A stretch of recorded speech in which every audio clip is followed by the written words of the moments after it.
All right. What's up, everyone? This is Jay from 6ZEROS, and you're now watching 6ZEROS Live. Now, what are you're asking? What is 6ZEROS Live? 6ZEROS Live is our live stream. It's totally B1, and this is where we talk about what's going on in Black media and the Black world in general. I got with me my co-host JP. What's up, JP? Hey, what's up, everybody? Just your friendly neighborhood B1 commentary here to chime in. Awesome. I'm straight out of Cali. My man, straight from DC. What's up, DC? Woo woo. Hey, DC is where you need to be. I'm originally Yeah, from Ohio. oh, he's from Ohio. You see how reserved he is. DC dudes is wild, but he a little reserved. He got his income up. He doubled his income on like Jason Black be talking about. Look, he's all reserved now. He's like, I'm from Ohio, but I'm originally from DC. I mean, you Ah, know. All right, so we're gonna go in our first segment this week in Blackness. All right, this week in Blackness. So what we've been seeing a lot, and this is a much needed conversation. I like this dialogue.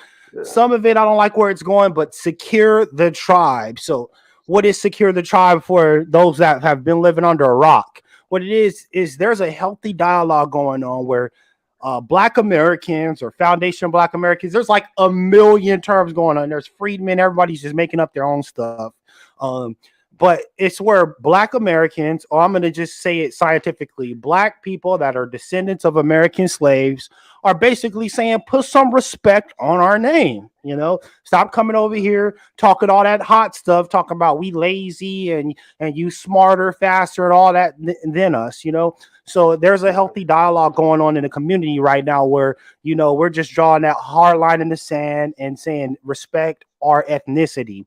One of my opinion on it is, once again, it's healthy, but one thing that I don't like about it is when we keep continuing the pattern of tribalism. Like I'm staunch yeah. anti-coon, right? And I just don't like coons, man. And I feel like Lovey and Larry Elder, they're the same to me. So I don't like coons, no matter if they're a descendant of slaves or not. So what are your opinions on that, JP? What do you think about secure the tribe?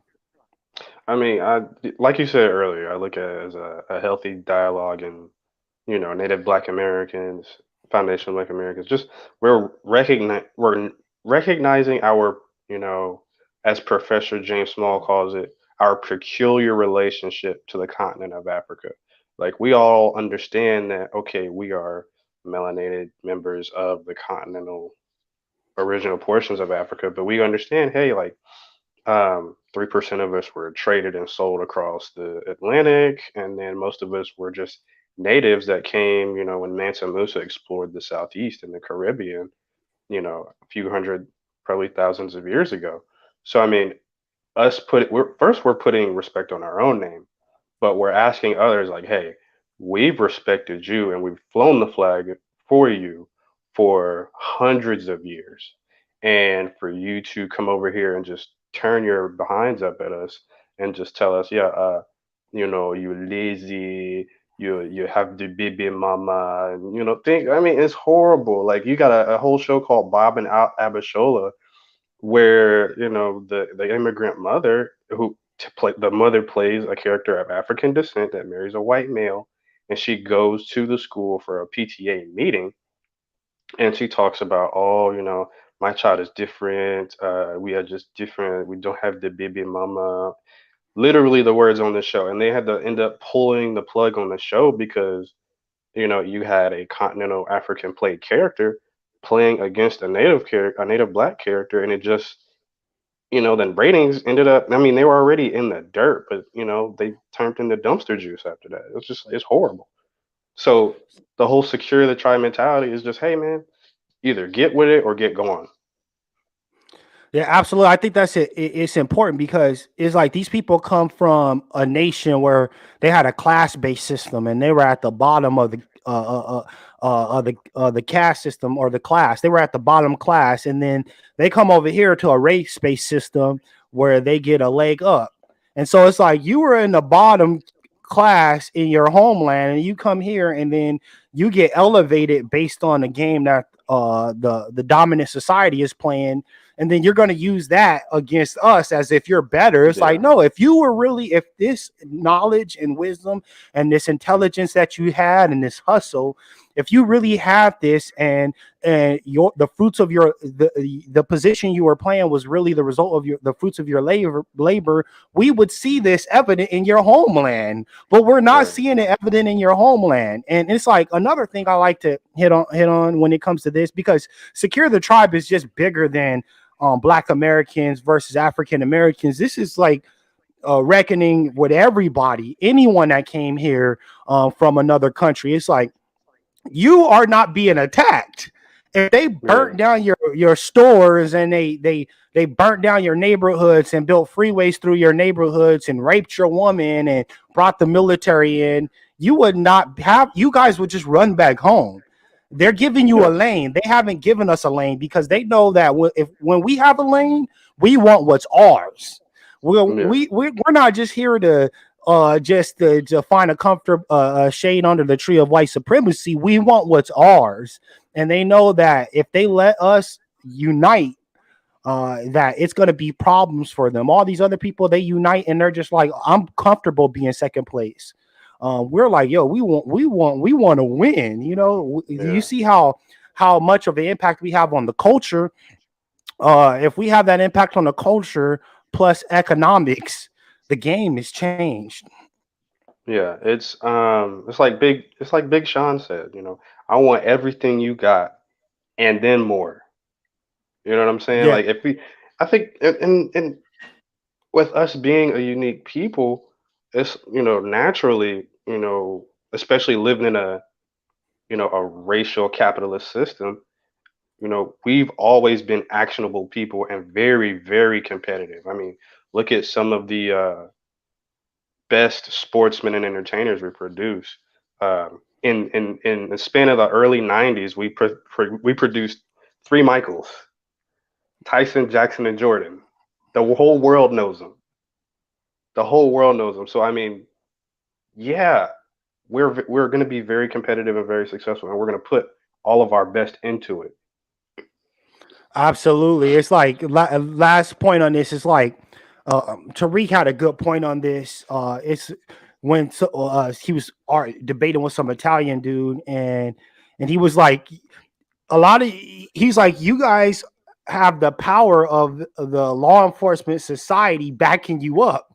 Like when we unite, we have the FBI, we have the basically then every institution or every facet of the government, whether it's municipal, state, or federal, that's on us, that's attacking us.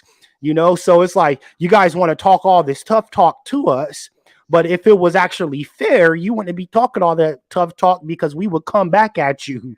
We're Yeah, ultra competitive, and we're no joke. There's a reason why if you saw a bunch of black men with suits on and fedoras on, people gonna be scared. They're like, oh damn, there's 20 brothers on code, and yeah, they all rolling down the street, nice cars. They coming out and they playing Frankie Beverly and Maze. That scares America. yeah. No, I can see straight through everything. Yeah, absolutely. So moving on from Secure the Tribe, let's move on to the business of amateur sports. So JP, you had a lot of opinions on amateur sports and the impacts of this in the B1 space. So here recently, with the resurgence and popularity of historically black colleges and universities here in America, we've seen one Super Bowl and a Hall of Fame coach, primarily Deion Prime Sanders, begin coaching at Jackson State University. With that said, he's led the team to an 11-2 record. Yes, I understand the Celebration Bowl was a loss, but it was a big win in terms of dollars. I mean, we're talking powernomics success here. Um, the city of Jackson State reported that in that quarter, that fall quarter, they had raised $2 million in total revenue in that single quarter alone. And it was the highest amount of money seen at any point in time in that university's existence in that city. Um, every home game, the vet is typically packed. They cap out at around, I think, 65, just under 65,000. But I'm told there's an additional 20,000 outside the stadium. So you've got t-shirt vendors, mom and pop restaurants. I mean, serving the people, lodging the people, gas stations. I mean, it's endless. So now with that money circulating, you can now do the powernomics duties of buying out your politicians, doing your will. It was unfortunate on this time that we lost the rapper Young Dolph, who was a big inspiration to some of the Jackson State family coming in down and performing at some of the events there and raising attendance and spending money. I mean, also you've got Lil Boosie saying he's gonna, I don't know if this is true or not. He says he's going to enroll in Jackson State for undergrad. So, a lot of positive things happen, but it's not only raising money, but it's elevated the caliber of athletes that you find at these universities. Because since Deion Sanders has started coaching at Jackson State, you've got Eddie George taking the job at Tennessee State, and you got Hugh Jackson taking the job at Grambling, elevating the level of play there. So, I mean, it's going to change. It's going to be a tide across the board. Yeah, I think it's important for us to start congregating and consolidating and bringing all of our talents and our resources together, as opposed to leveraging our efforts and our skills and our talents and then just fortifying these institutions that don't really give two craps about us, and enriching other people. So I like that example. As you said, it's kind of like it was the magnet that brought all these things together. It's like all, all these, it creates an economy because, like you said, you bring all these vendors together. All these vendors get enriched by, these sports, and then this vendor can take the proceeds from that, maybe establish a brick and mortar or establish another facility or put their kids in college, or there's all these different things that spring off of us uniting and bringing our talents, centralizing our talents. And I think that this is kind of tangential, but we as Black Americans, we need to start maybe have a reverse migration and start a reverse great migration and start coming into some of these southern states, going back to these southern states and wielding our power. Oh yeah, I think I think we're already in that trajectory, statistically speaking, because over the last 2 years since the pandemic kicked off, I've heard and I've seen Black Americans moving back down to the South with states like uh, some don't count it as the South, but Arizona. People have moved to Arizona.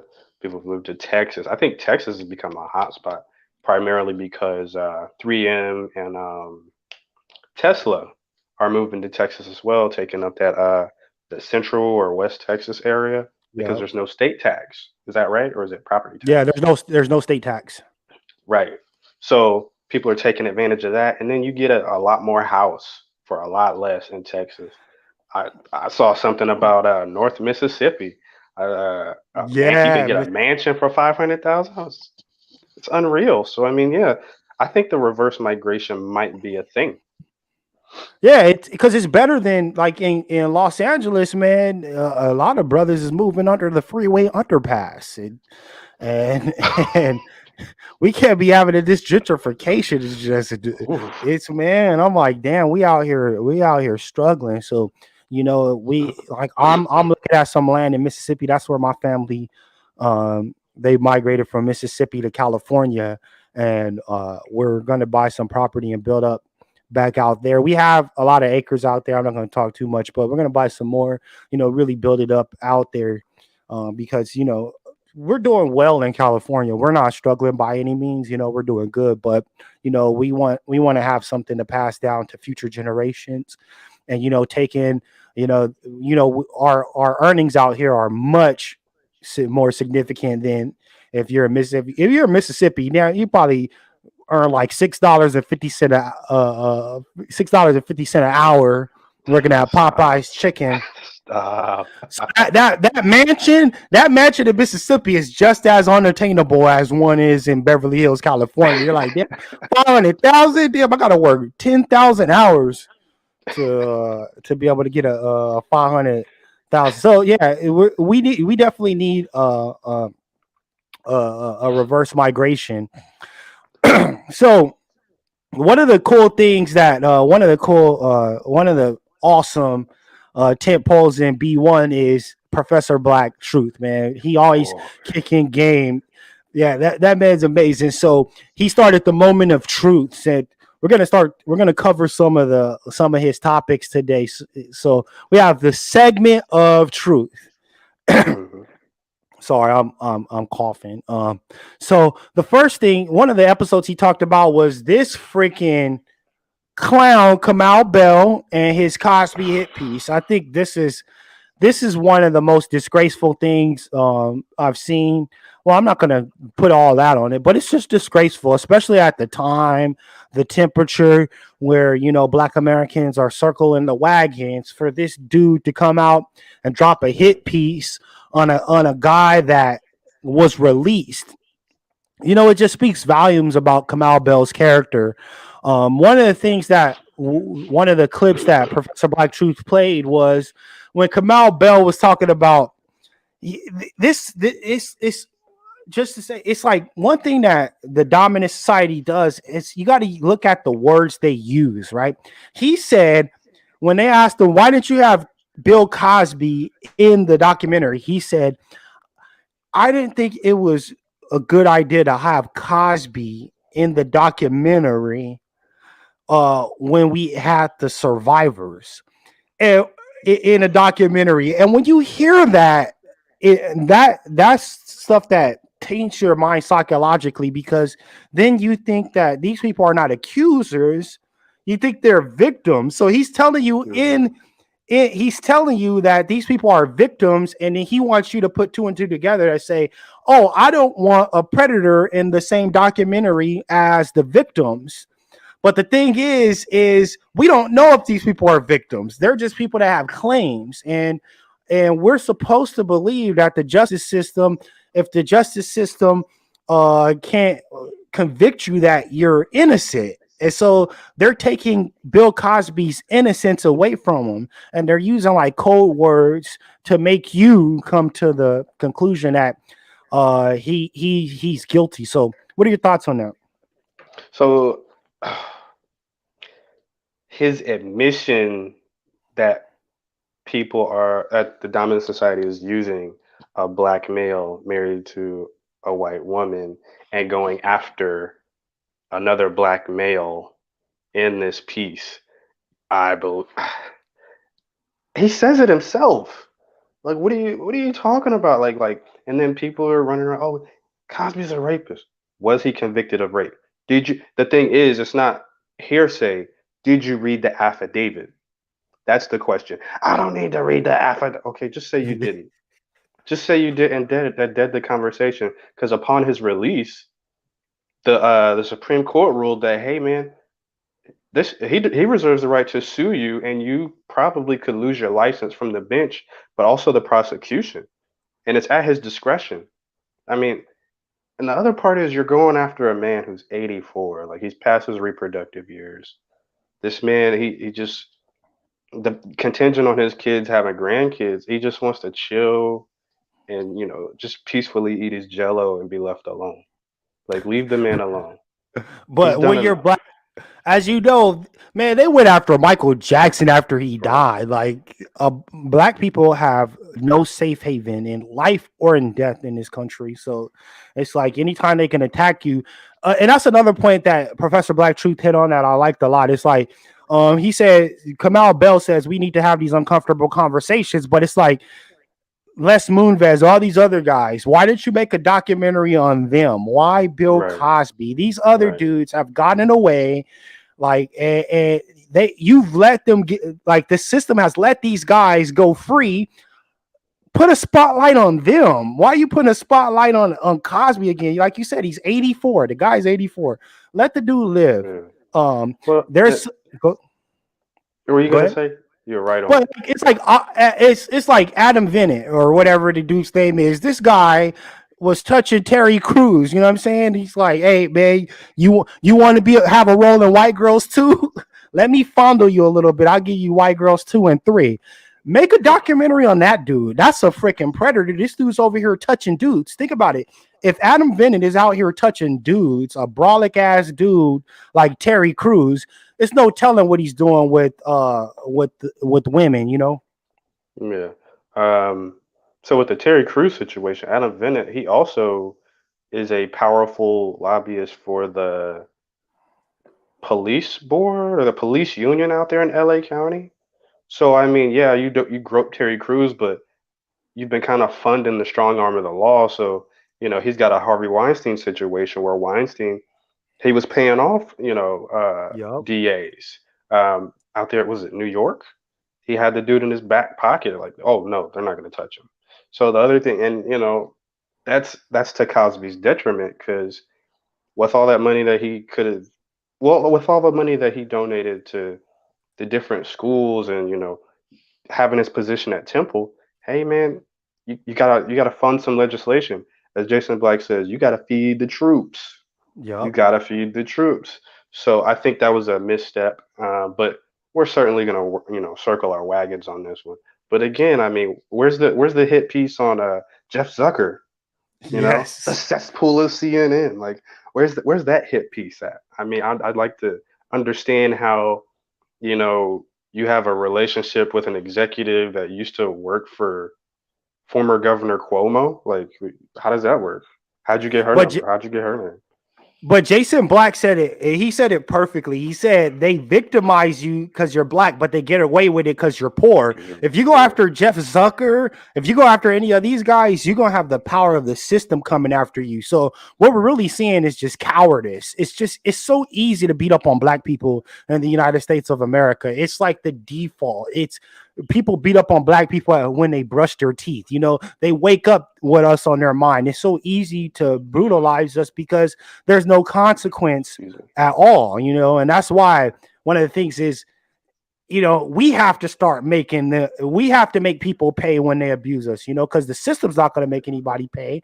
And that's why Kamal Bell could come out with this piece of crap documentary that has no facts in it, and he could just get away with it. And then the whole media just basically, like Vanity Fair or whatever, they wrote that piece that said, if you don't like facts, this is not for you. And it's like, hold on. If it doesn't have facts, it's not for anybody. This is like what, slander and libel. So I hope Yeah. Cosby to put a bow on this. I think I really hope that Cosby starts. He's older, he's probably just trying to live his life, but I hope he really goes after these people and makes them pay for sullying his name like this. But Oh yeah. yeah, another topic that in the moment of truth was the fact that Biden's DOJ was caping for Arbery's killers. This man, if you vote blue, no matter who, you really need to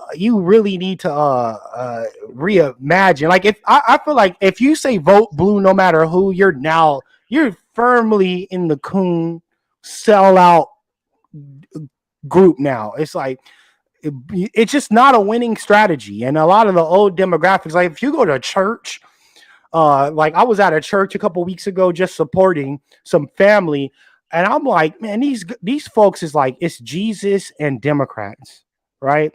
And we seen how this works out for us. They were like, we got to get Trump out of office. We can't have Trump. It's the end of Black America. It's the end of society as we know it. They're like, oh, it's the end of our democracy. Like, first off, it's not a democracy for Black people. But not to get off topic, what we're seeing is with this hysteria, we jumped out of the frying pan and into the fire, right? And Right. Biden has done nothing for Black Americans, right? Right. And this is just another example of how anti-Black hatred is on both sides. Democrats are not our friends. Republicans are not our friends. And Biden's DOJ is freaking working to allow the killers of Ahmaud Arbery to to pick their own damn federal prison. How and they're working behind the family's back and saying the family co-signs this act. But then you come out and then the family comes out and says, no, we don't co-sign this at all. So I'm past to you, JP. What are your thoughts on this? So this is what happens when we have the omnipresence of the dominant society playing around with, our media case with Kamal Bell, and now our justice system with their new with the civil rights attorney. She's a Jamaican immigrant. Yep. So this is a case where you blatantly see black agents acting against the native black population, and it's a disgrace, because now, these people, and I understand, yes, there is a specific demographic past 45 or 50 years old that believes at some point that, yeah, things are going to get better. And now they're seeing with their own eyes, their own ears, that, hey, this guy's spitting in your face. Yep. And now we have the whole situation with the church where the congregation stood up and turned their backs on, what was that? Who was that? De Blasio? Not De Blasio. He was on the campaign trail. Oh, you're talking about Bloomberg. Bloomberg, yeah, it was Bloomberg where he went to the church and they all turned their back on him. Yeah, it's Bloomberg. Yeah, so we're starting to slowly. Professors already acknowledged that we've hit our critical mass at 30%, but now it's getting past 30%, and they're like, damn, we got to find a different voter base because these people, they're waking up faster every day. Every day, I think we could be at 30 or 40% by now, but it's intensifying and it's getting hotter because now the more you show you're behind to us, it's like, okay, how bad do you want this whipping? Do you just want the boot or do you just want the hands? Yes, and the thing is the society showed in 2020, that it's not afraid. And then when you look at it, and this is like it's kind of a temperature check, right? When you look at Twitter, when you look at any of these people, when they say something that is not jiving with Black America, you see it in the comments. You see the psyche of Black America. Like Jim Clyburn talked about lift every that stupid hymn, and he got lit up. So they're seeing straight up that we're not going for the bull jive anymore. Oh yeah! Shout out to his opposing candidate, doing a great job down there raising donations, man. Marcel, yes, wonderful job, man. I like what he's doing. Yeah, we need Jim Clyburn up out the paint, and more importantly, more than just Jim Clyburn out the paint. We need people to understand that we have a code and we have an agenda, and for so long what we've done is confuse our agenda with the Democrats' agenda, and this is what a lot of the older folks have done. They adopted the liberal agenda because they felt like, I feel like when you're beat down so much, you just look for someone to just say, hey, you're cool, like when everybody tells you suck and one person comes and tells you that you're cool, you're good, you gravitate to that person. And so we've seen Black America gravitate towards the liberals because the liberals pat us on the head and say, oh, you're a good little Negro. And so a lot of older Black people, they went towards the liberals, and they adopted that liberal agenda as our own because they said, hey, this guy patted me on the head and said, I'm a good boy. And so now they adopted that agenda, and that person that patted us on the head that said we're a good boy, they didn't have our intention, they didn't have our well-being in mind at all. They didn't give a damn about us. And Malcolm X said it clear as day. He said, you can't trust them. He said they're worse than the conservatives, but a lot of Black people just still wanted that pat on the head. It made them feel good. It made them feel like there was some hope. They made them feel like there was a light at the end of the tunnel. And as you Oh, yeah. said, we see that there's no light at the end of the tunnel. We No light have at to the make tunnel. that light. And they keep Yeah. looking at these Democrats like they're like, oh, the next Democrat is the light at the end of the tunnel. The next one, oh, if we just had the House, oh, we didn't have the Senate. Oh, if we just got rid of cinema, if we just get rid of mansion, it's all of those things is that light at the end of the tunnel, and Negroes is just looking for it, and it's like, no, I'm sorry, you got to make the light, my nigga, you got to make the light. It's scary, it's scary, but you got to make it. Go ahead. So and here's the thing, because I predict we'll have some detractors. So, with what you just said, oh, we got a House, we gotta have a Senate. This term, just like Obama's first term, they have the House and the Senate now, and they're sitting on their hands now, and they're showing their behind now. This is why 2020 was so eye-opening. We're seeing that nothing is happening, and they don't have any, or they're choosing not to have any answers for us. They know the answer. We've already said it here. They know the answer. They're like, let's import some new people. I got some gold ones. I got some yellow ones. I got a black one. Yeah, let's import these and shuffle them around and let's see if we get a new answer. Same answer.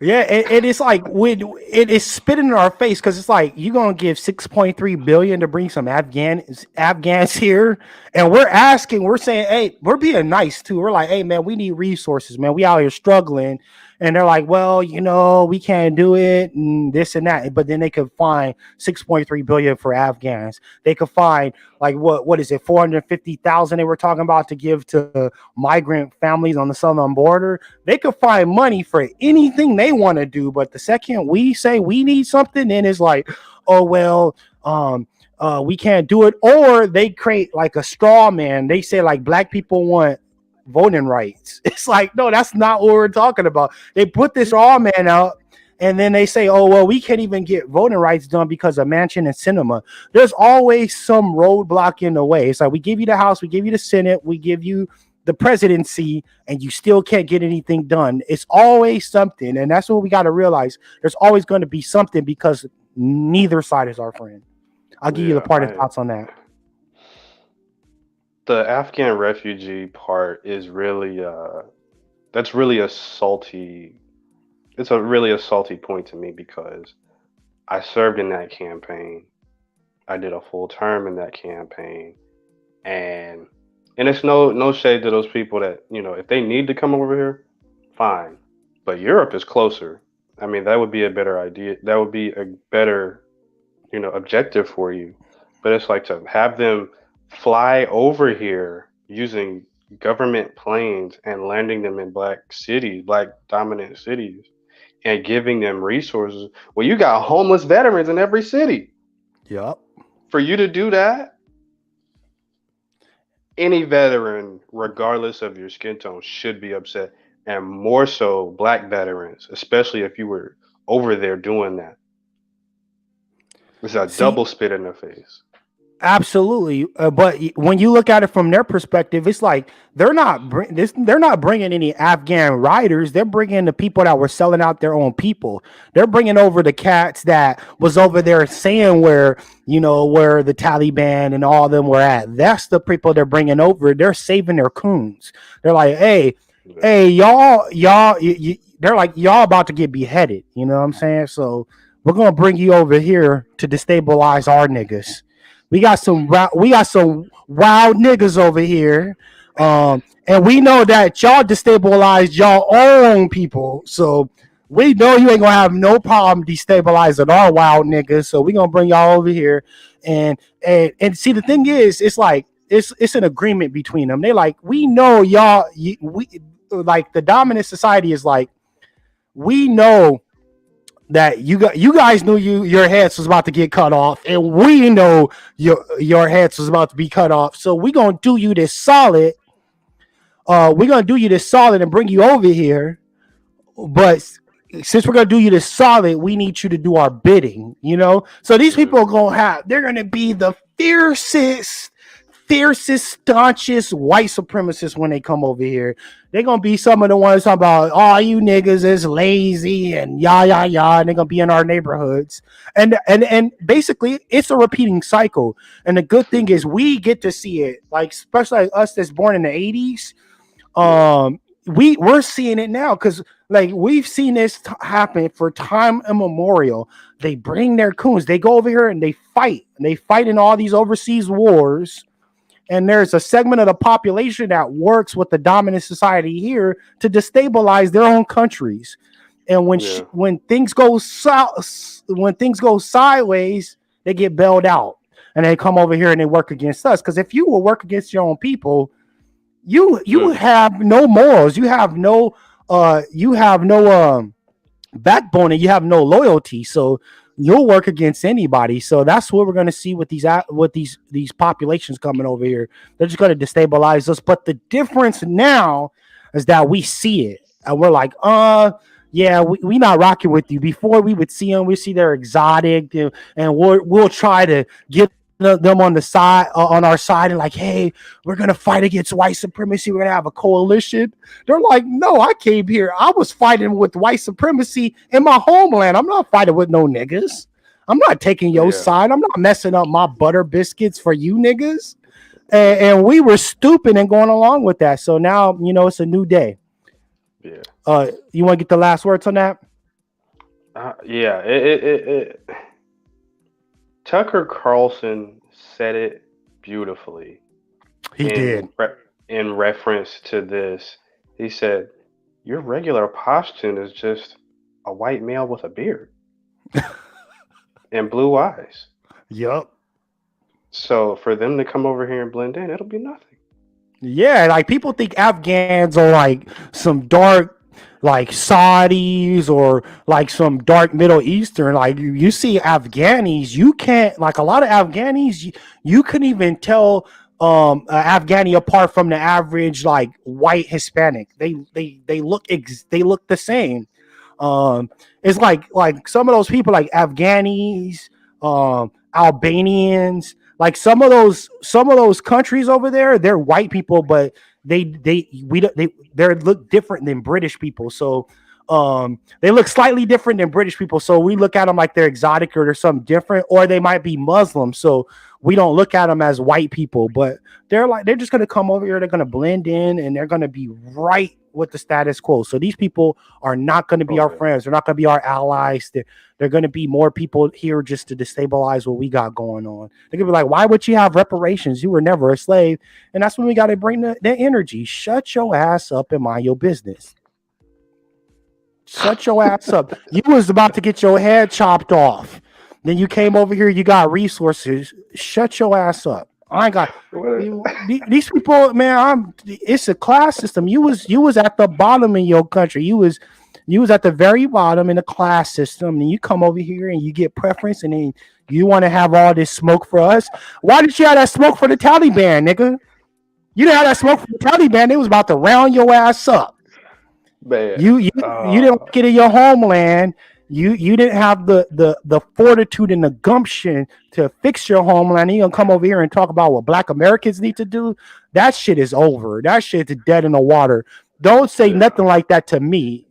I'm gonna let you have it. I love when Tariq started bringing up people's homeland, like the Dinesh D'Souza, when he would talk about all this Black Americans need to do. Then you show hit the city he ran from, and it's like, oh shit, I ain't never seen a Black American city that looked like this. No.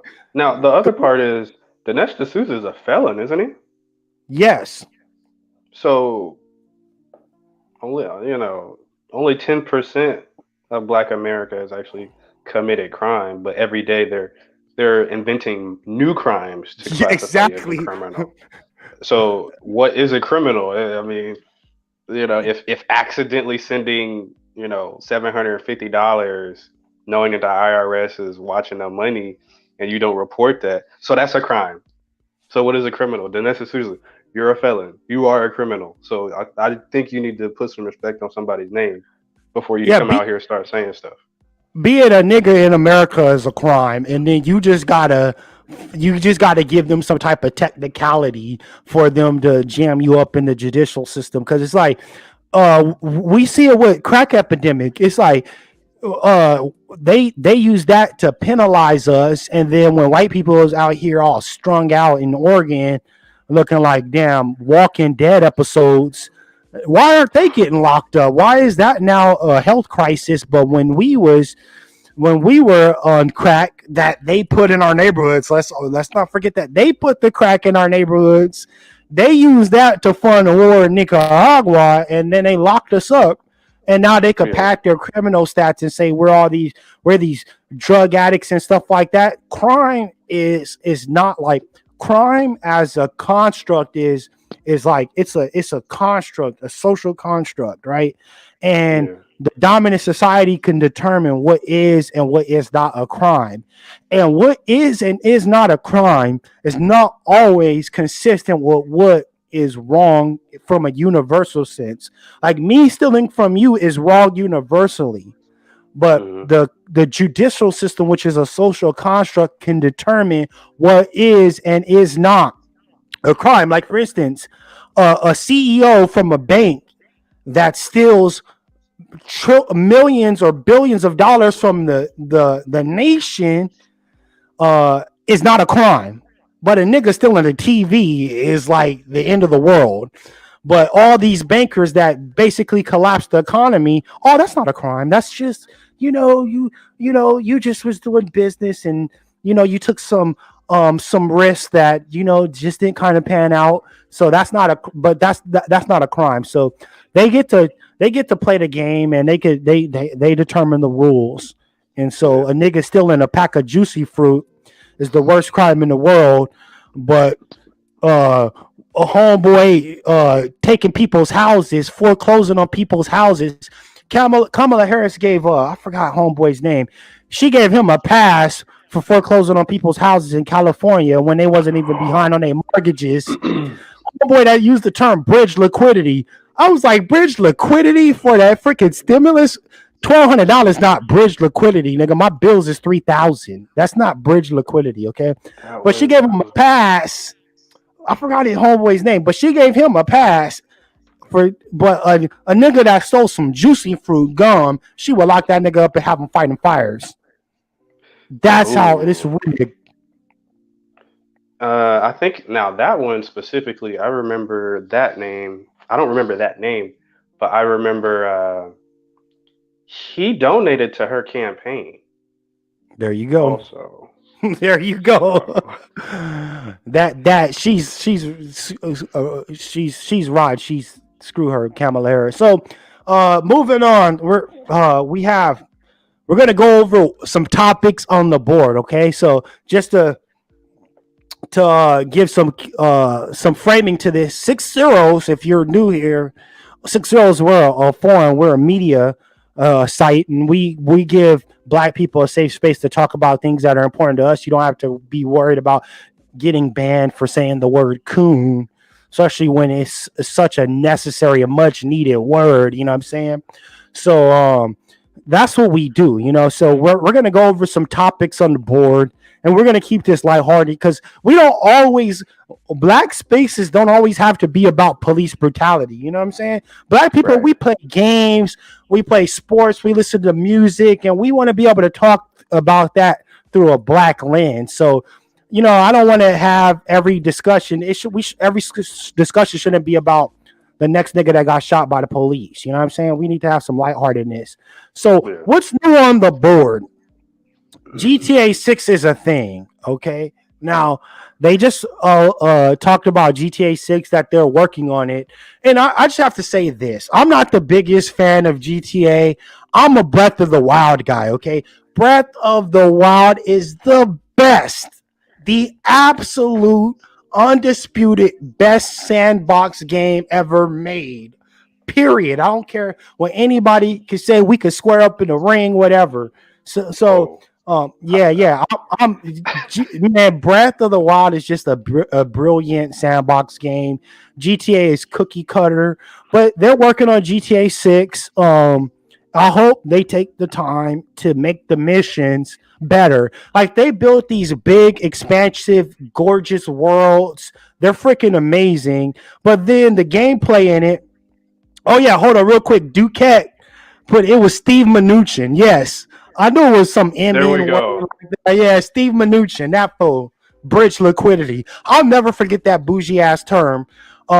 Bridge liquidity. But yeah, Breath of the Wild, like Duquette said, Breath of the Wild was amazing. And the thing I do not like about GTA is like when they created LA in GTA 5, I would drive down the streets and I'd be like, damn, I've been here before in the game. Like and it was just Mhm. so real. But then the gameplay is just stupid. It's like grab the dope, drive across the map.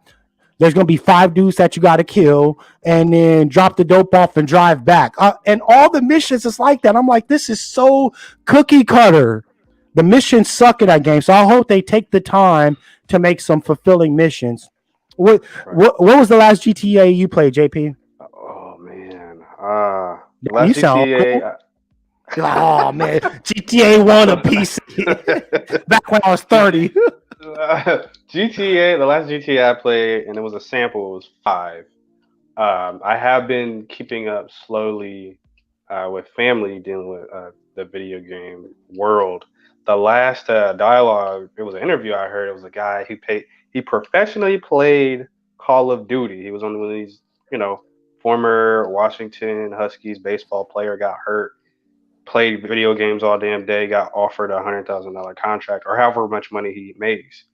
And he talks about how it's really the developers not listening to the players that are in these spaces. It's like these Yep. guys, now granted, he did give like a story of how like the developers they take, 2 or 3 years, however long to develop these things.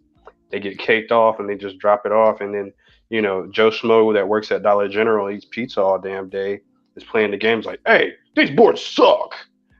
Why don't you guys make some new boards? And they look like, Yep. they look cookie cutter, and it's like, hey man, you gonna disrespect me after I spent 2 to 3 years making this shit? Yeah, dude, your shit sucks. Take another 2 to 3 years and Yes. make it better. And it's like, okay, you gotta meet them. You gotta meet them. You gotta have your own bridge liquidity. You gotta But bridge it. I mean, honestly, like you gotta have the testers test it before it gets released. And I think that what a lot of these game makers, what they want to do is they want to make cookie cutter sets for each game, and then charge you just to upgrade it. Or if you find a bug, like what was that? Assassin's Creed. I got stuck in between two buildings. Every time I turned the damn game or I got stuck there, I was like, I'm done with this fucking game. Launch that shit out the damn window. So I was, you have the professionals in the building as you're developing it, so that way they can tell you, hey man, level five, Dante's Inferno, the little inbred babies are running around. One of them's glitched in the trap. You got to fix that. You know, those things like that for me, like fix it, make it playable and enjoyable. Don't just charge people for bugs. Yeah, I think that it's just it's corporations, Yeah.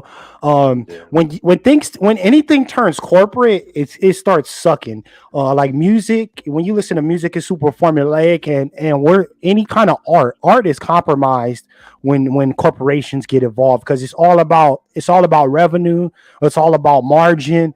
So any way they could cut costs, like it's like okay, it's gonna take us 10 million to build this entire city of LA, and we're gonna make it the best looking LA possible. But then we gotta sacrifice somewhere, so we're gonna sacrifice in the mission structure. We're gonna make these cookie cutter missions. So, and then also it's like their templates. Like if you play some Ubisoft games, like you could play the crew, and the crew feels just like Far Cry. And I'm like, yo, this is a racing game, and the other one is like some game where I'm in the damn jungle, and they both play exactly the same. They all got a bunch of icons sprinkled across the map. They all kind of have like some type of way station that you go to that activates more of the map or reveals more of the map. So it's a lot of cookie cutterness going on in the gaming industry, and the problem is people are paying, and so since people are buying, they might just come out with GTA 6, and it's the same exact thing, cookie cutter, bland ass missions. The shooting mechanics are so sucky that you have to use auto aim. So when you take the dope over to the spot after you drove 5 miles across the map, you got to use auto aim. So it's basically whack-a-mole to kill the 5 people because the shooting mechanics suck. It's people just gotta show it with their dollars. So if GTA 6 is whack and they not on that Breath of the Wild status, I'm just gonna show them my dollars, man. Same with Ubisoft. I don't buy Ubisoft games because they all the same, man. I'm like, Assassin's Creed is played out, man. I be playing that game. I'm like, dude, you guys been making the same damn game for 15 years now, man. So yeah, and then lastly, parting thoughts from the board, or parting topic on the board is, can Coons redeem themselves? Okay, so this is a vibrant discussion that's going on right now, and we're asking, can Coons come back from the sunken place? And my opinion on this, I'll let you go first, JP. What's your thoughts on if Coons can redeem themselves? So let's slow it down for a second. Coons, it is a genderless term, and it means you are a person that has actively shown that you have transgressions towards other members of the Black society. That's either correct or incorrect. If we're watching this, it's either correct or it's incorrect. Now, can Coons be redeemed? It will take an extreme act of good faith, like with the mafia. If you screwed over, in the shows, if you screwed over one of the bosses, you needed an extreme act of good faith. You needed to bring someone a bounty. Now, I'm not saying to go whack somebody. I'm saying, hey, show me the link between Enrique Otario and Ron DeSantis. Or, show me the link between the Proud Boys. Show me the link between the Proud Boys and the deep state or law enforcement. Like, show me, like, oh yeah, the Proud Boys are in LA County PD. Like, we know, was it the Nazi lowriders or the Viking lowriders are in the LA Police Department. So show me those. You're like, oh, so now you can legitimately say, oh yeah, this law enforcement organization is not valid. Like, they're illegitimate. Coons can be redeemed in that capacity. Like, show me your intelligence value. That's all I have on that one. For me, I just think about, like, for Coons being redeemed, and I think like Sapphire, one of the posters, Sapphire had a good point. She was like, she's mixed race, and she's like, being around white people, her white family, it was like becoming a coon was like really kind of easy, because you're raised in an environment where white people's superiority is shown to you all the time. So you kind of adopt that coon mind state, and you got to work yourself to get out of that coon mind state. So in that regard, I feel like coons can be redeemed as long as you have done nothing to injure, like if you're a subconscious coon, which we have an article on. If you're a subconscious coon and you kind of like have a coon mind state, but you haven't done anything to hurt Black society, I feel like you could be redeemed. But the second you've done something, you went from subconscious coon to active coon, I think it's a wrap for you, man. Once you do that, like, okay, come over here, bring us the information on Ontario. Let us know about the Nazi lowriders, but you still got to go to the guillotine. That's just it. Yeah. Like, no, you cannot. I don't care. The second you injure us, you cannot come back to us. Okay, I want all the information that you have when you was up cooning and tap dancing and all the bits of pieces that you were able to pick up when you was over there soft shoeing your ass, but after that I'm done with you. Like, I don't want you on 6ZEROS. I don't want you nowhere around me. I want you to take that inevitable trip to the macerator, because as Professor Black Truth says, the dominant society always breaks their tools. So if you're a coon, we're gonna let you get broken. I'll let you come back. Like Omarosa, she was over there tap dancing in the Trump administration, and finally, when they were sick of her, she came back and was acting like she was some mole in the White House. Like, oh, I was there being the voice of Black America. Please, like, I'm not stupid. You was in there tap dancing, and when they was done with you, then you want to find some safe haven for yourself. So let her come back, tell us some stuff about Melania, let her tell us some stuff about Trump and how dysfunctional they are. But after that, you got to go beyond the wire. You can't stay in the base. Come give us the intel. Then you got to go outside the wire, and whatever happens outside the wire stays outside the wire. And with that, we're going to conclude the first episode of 6 Zeros Live. We hope you had a good time. Hey, JP, you got any parting thoughts? Oh man, hey, stay safe out there, family. Stay hydrated, eat healthy. All right, that's good. See y'all later.